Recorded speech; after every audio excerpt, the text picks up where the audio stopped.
How to set power button to end the call. If you want to end your calls quickly with the by pressing only power button, so this is the video I will show you.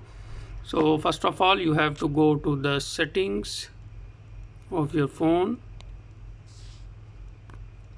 and in the settings you have to open mobile network, and in the mobile network you have to click on the call settings.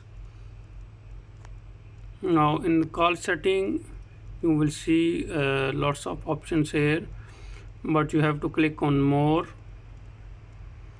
and here you will see power button ends the call. So if you turn on this,